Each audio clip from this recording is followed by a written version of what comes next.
Okay guys, welcome back to the channel. So we are reviewing the brand new driver line from Srixon. This is their Mark II line, ZX5, ZX7, and kind of a little curveball they threw in is the ZX5 low spin, which Ian is holding.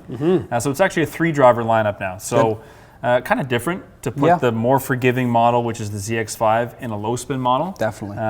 We'll probably need to get with Srixon to find out why exactly they did that, but similar configuration. ZX7 sort of your player's driver, slightly fade bias based on what their website says. ZX5, a little bit more of the game improvement, should help you hit a bit of a draw in standard settings. And then what you've got, the low spin, is supposed to be dead neutral plus lower spin than both of these. People will be interested, I think, in the new one, the LS. People are always interested in the Sub-Zeros of the world, or whatever that low spin model, LST and Ping. But if I look at the way the Srixon line was formerly, you had the more forgiving 5 model, and then you had the kind of smaller, more fade by 7 model. If you had changed the CG location on the 7, it would have become more fade bias, probably uncontrollably, and Hideki played the 5, he played, really liked that. So I think if you're going to neutralize one of the heads by pushing the CG further forward, the only head they could have done that with was the 5. That was my kind of interpretation of why they went with that. Quite a lot of sense. Yeah, so if you've one that draws, one that fades, to create the one in the middle that's your bomber, it kind of had to be the 5 frame. Yeah, and I mean, they've got kind of their marketing campaign, and I was watching Golf Channel the other day. I think it's actually quite good. They've got Hideki, they've got Brooks, and they've got Shane Lowry. So it's sort of like a major winner like tagline. And to be honest with you, it's actually pretty legit to have those 3 guys playing, one of these drivers. Definitely. I'm not sure exactly what model they all play, but whatever. It's a pretty big deal to have 3 players of that quality playing a driver that was kind of invisible 3 years ago. Like no one was really. Yeah, I mean, you could count on one hand how many Srixon drivers that we've sold. Well, that's the thing. It wasn't really a big player, was it? No, it wasn't, and it was a good driver. We really liked the last couple of models of it. I think we stood here and we told you guys, listen, it stands up against anything, but it lacked something. Totally. And I think that major power kind of tagline around the players that they've now got is like, no, it has. It has tour presence. There's a bomber in there with this guy. There's which was probably missing. I think so. I think that's exactly what it was missing. Something that could stand up there with all the horsepower of any driver out there and compete. An 8.5 LS is going to do that. Yeah. So kind of the small improvements they've made. If anyone's wondering what's Mark II versus Mark I, the crown's a bit thinner, so they saved a bit of weight with this lattice work structure, which is just like an internal structure, makes it stronger. I think basically every company has some version of that. They've got the rebound frame, which if I'm not mistaken is at least 2 generations old, the rebound frame. So that's kind of an energy transfer thing, help you with ball speed. And then kind of the face itself is variable thickness, which is very common with many driver companies. Obviously thinnest in the area, or thinnest in the mishit areas, is that right? To give you more ball speed? Correct. So you can get that kind of that frame flex. So, I mean, in a nutshell, that's kind of what they've improved. I think the cosmetics are way better as well. I do as well. Ian's just hit a couple off camera. I think it sounds way better. So I'm expecting good things. So what we're going to do, Ian's going to hit the low spin ZX5. He's also going to hit the player ZX7. And then Mikey's tagging in to hit the standard ZX5. And then we'll collect all the numbers and go over them. Love it.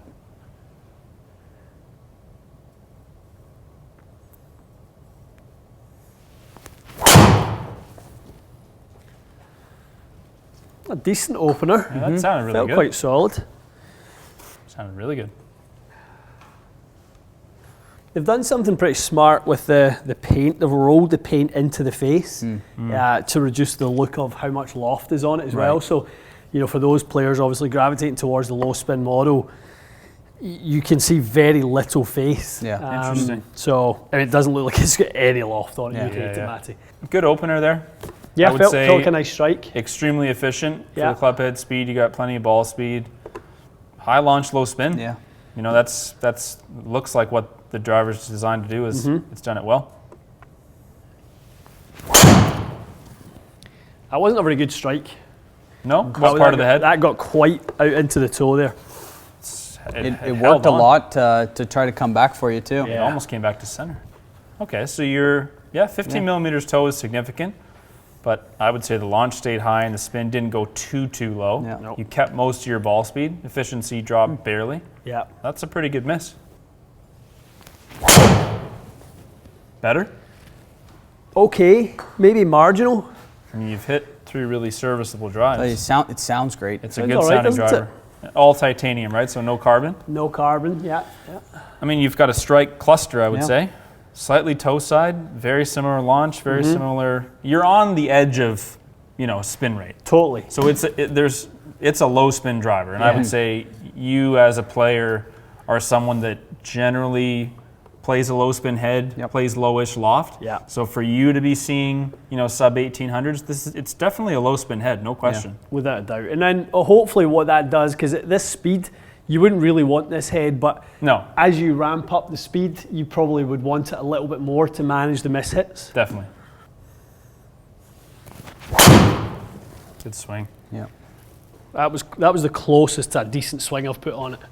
That felt like a low spinner there. So flat. Yeah. I bet you that's like 1700. Yeah.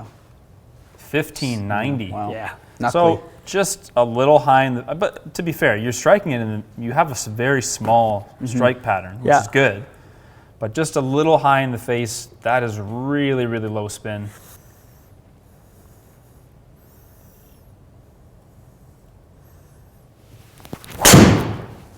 Good swing. Yeah, really good. That's got that hang time to it there, doesn't it? Yeah, much more balanced, not as knuckly. That felt like it had a little bit more.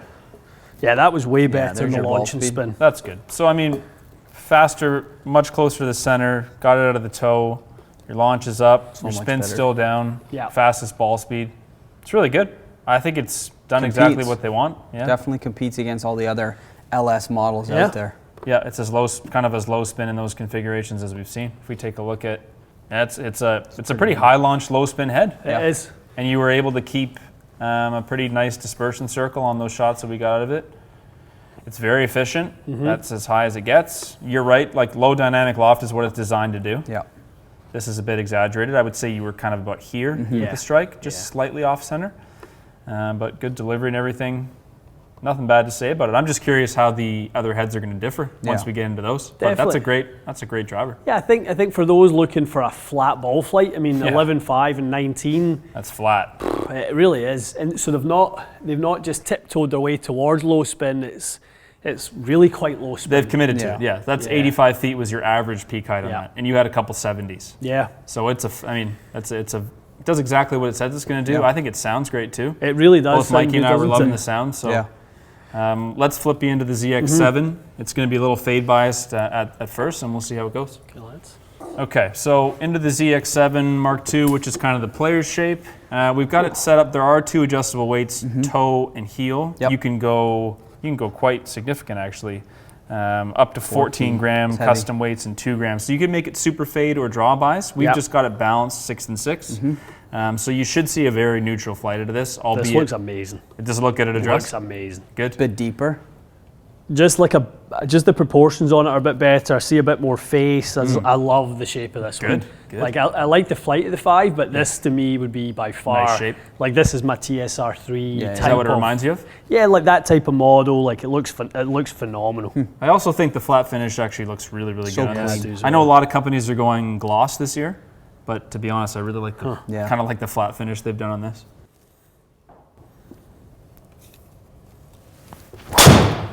Wow.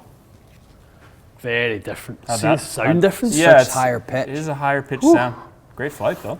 That ball, actually I think we will need the weights flipped around. That felt like a really neutral swing. What a difference. 15. One degree of loft difference, and look at like 4 degrees more. Do you want to turn it down? No, I think though with that weight in the toe, I think that'll be quite nice. I think we can show, because it's not like it's spun a lot. No, not at all. It's just high launch.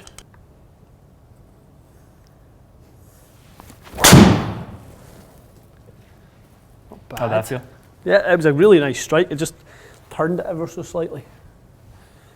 Yeah, that flew nice. It's not far, just a little left target. Dead center strike, maybe. Yeah, I mean, like 1 millimeter low is not significant, but higher launch and higher spin. It's kind of doing what we would have expected so far. That sounded great. Yeah, more center. Just the flight's up there, though, So isn't it? high. Well, I think we'll do a quick comparison on the peak heights. It's probably a good 20 feet higher. Yeah. So that one was good. I mean, you're launching this 2 degrees higher right off the bat, and you're spinning it at least 400 more. That's probably identical, similar, yeah. isn't it? Yeah, Totally. That's identical to many strikes that you had. So I'm just curious. That was 122 feet. Your first one was 117, and with the low spin model, your highest was 99. So you're already averaging 35 feet higher. That sounded really good. Sounded really good, yeah. Good strike there. Yeah, pretty good. That's flying. Yeah. Pretty good. That's the flight that is sort of, it's designed to do, and a little more centered strike. I think that's why I gave you that kind of perfect straight ball. Yeah. Slight fade, but just over 160 is nice. Efficiency is as high as it gets. Yeah. But again, you're launching at a good 1.5 degrees, 2 degrees more than the other guy, and spinning it at least 400 or 500 more than the LS. So it's interesting to have the player's model sitting in such a higher window. I mean, that one flew 125 feet. They're up there, aren't they? They're definitely up there. I mean, I think you would fit this driver. We'd play with some shafts. We might loft it down for you.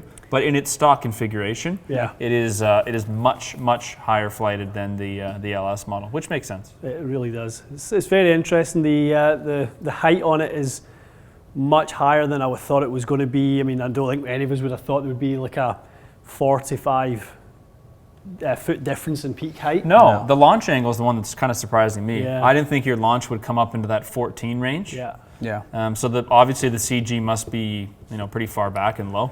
Yeah, definitely. I mean, you look at that's a lot of weight back there versus right up at the front. Great swing. That Yeah, sounded just like a fraction higher in the head. Yeah. Lost a lot of ball speed up there actually. Did you? Did you? So you kind of made up with the launch conditions? Yeah, probably a 156er. Okay, 158. It's not, I mean, So it's club not bad. speed was up a little bit. So Yeah, so 7 millimeters high, 9 toe is probably one of your more strayed strikes. It's done okay, I think, to retain that. So when we look at these side by side, I mean, they couldn't be more different.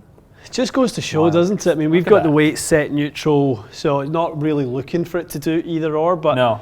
for a very comparable ball speed, which we know is the spin loft differential. So if we look at club delivery, Quite enormous. 3 degrees of dynamic loft Yeah. difference. A lot. For the same club head speed and everything. So I would say, just based on, I know you maybe a hair in the toe with a couple strikes might have drawn the ball, but I think fair to say to make that ZX7 a fade bias driver, I think you need to be putting the heavier weight in the toe.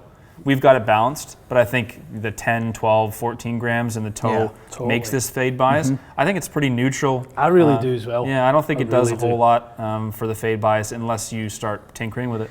Yeah, I'd call this the workable driver. I wouldn't call it the fade bias driver. I would say this is your whatever you want it to be driver. Yeah. All right, Michael, tag. Yes, You're tag in. in. I'm it. So you're going to try the ZX5 for us. Yep. Obviously, the most forgiving of the three models. We've got the 8 gram weight positioned at the rear. Kind of, I mean, literally Just the a mirror, opposite, isn't it? Here it is at the front for the LS, and then they just put it at the back for the standard. Exactly. So I'll be very interested to see if there are some differences acoustically. I thought there was quite a difference between 7 and 5 LS. 5 sounded better. 5 sounded more muted to me. Yeah, I really liked it. Yeah, so I'll be interested to see if this is more of a 5 sound or more of a 7 sound. And we got Mikey's Autoflex in there, spec'd as close as we can. Yeah. Love it. All right. Bombs away, Michael. That's a nice flight.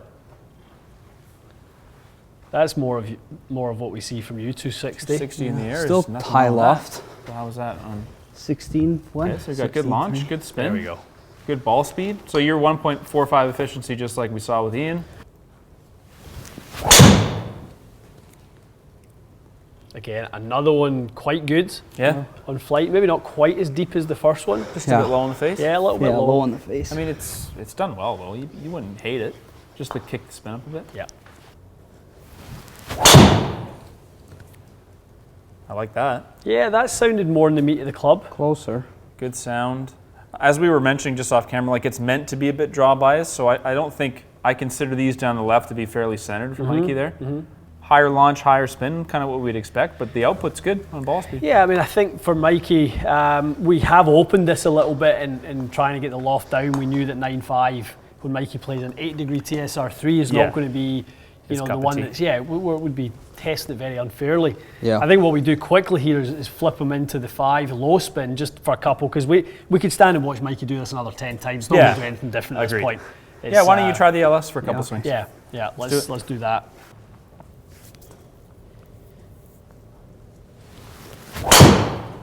Swing, Mikey. Ooh. Look how much flatter that is than the standard. Immediately changes. That's got run over 2. I mean, yeah, that's exactly what you were talking about. Yeah, you're not swinging out your boots. You're actually making a really nice swing at that. I like the tempo. Your efficiency is great. Is it ever? But, you know, we do the old club head speed times 2.7. He's done okay. You're well overachieving in those regards. Good launch, low spin. You're hitting that just above the sensor, so you are, you know, get the spin down a bit because of that. Yeah.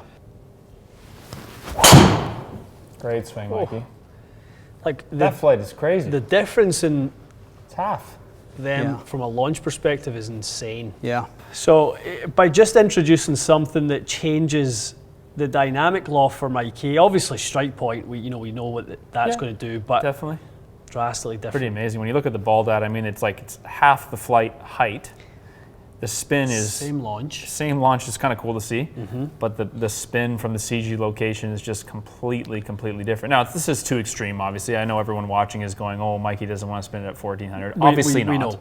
We definitely know. But it is cool to show. Hey, ZX5 standard. It's a little bit higher launch, higher spin driver, forgiving, but the LS is just a low spin monster. It's a totally different driver. If you get Mikey in the bay and you start hitting some of this, you know you're en route to the 270 carry right here. So you know, just a little manipulation of that launch, bring it up closer to 15, spin, you know, 2000, 2100, you're going to carry that 270. Yeah. And maybe that just would be a half a degree to a degree more loft on that head for him. We've got the 8.5 here, but maybe the 9.5 would have given him just exactly what he needed. Just exactly. And it's nice to see even a little less speed. Less spin, but your carry's up, which is cool to see. You were very efficient with that. Yeah. Cool. I mean, this is it's an interesting lineup of heads. I think it's an interesting release. I think the 5 will fit a fair amount of people as long as they don't need spin reduction. I think that's a slower swing speed. Yes. Somebody who's dropping in speed needs to kind of get the ball up in the air. Standard ZX5. Totally. ZX7, I think, is an interesting one. I think you called it well, though. It's someone who wants to manipulate the flight. Yeah. So put heavy weight in the toe or heel, maybe play it down in loft and open. Obviously, you love the head shape of it. Loved it. And then the ZX5 low spin is just a bomb. Like, that thing is crazy. That's the best of the bunch. For me, in the bay, you'll use that a lot. I think we can really help people a lot with that. When it comes in 3 lofts, 8.5, 9.5, 10.5, it can go down as low as 7.5, up as low as 11.5 in terms of the adjustability from the sleeve. So that combined with the adjustability on the weight kit, so we can, we've got 3 points either side. So depending on what shaft we put in it, we can lower the head weight and get the swing weight if we want it a little bit lower for more club head speed. Yeah. But if we want a little bit more ball speed, potentially we could up the weight in the head a touch. Lots of options. Lots of options. Yeah. I think that'll be sort of, as you said, the most used out of the 3 for your fitting bay. Yeah. Usage. I definitely. If you're getting fit and you don't ask to hit it. Yeah. I mean, obviously let your fitter do his thing or her thing, but this is a contender for this year. It'll be good. I'm bummed they don't make it in left hand because that's the one I would want to try. Yeah. Loft up a little bit and have that CG a touch forward. But I'll give this ZX7 a crack at some point. You do with that. I think in the right loft and settings, I might hit it. I hit last year's quite well. You did. So you really did. At some point, I'll give that a crack. But yeah, you guys did great. I think a ton of separation between the 3, as you said. 3 very different players. Yep. And I think cosmetically and sound-wise, they've come a long way. I think they're sort of like what we said about Cobra a few years ago. Like Cobra's really come into the top tier with their products. It kind of seems like Srixon's done that with this release. Yeah, moving towards it. Yep, similar to Mizuno, edging in, encroaching on the big 5, if we want to say. TaylorMade, Titleist, Ping, Callaway, Cobra are already making phenomenal woods. I think these 2 are Srixon and Mizuno kind of encroaching in on that. Absolutely. For sure. Yeah, definitely. Good. Good. Very cool. Okay. Guys, we didn't have Matty hitting them before any of you ask in the comments because we don't have the left-handed heads yet. Yeah. That's the only reason why Mikey and I done today's testing. Obviously, the LS we were going to test anyway because it's righty. I had to see it, yeah. But that's just in case that went through my mind there just as you were chatting. We will hit it eventually. Yeah, we'll do it down the road. I'm sure that bracket timeline, this will be... It'll be in the bracket. Yeah, love it. Okay, guys, let us know what you think. Is Srixon a company you still consider to be an iron company and wedges with the Cleveland line? Or are you considering them now as a full lineup when you see major winners like Hideki, Brooks, Lowry, etc., playing their clubs? So something to consider. I'm curious to see what you guys think of that. Let us know. Interested to hear the feedback. Stay tuned for more, and we'll see you again soon.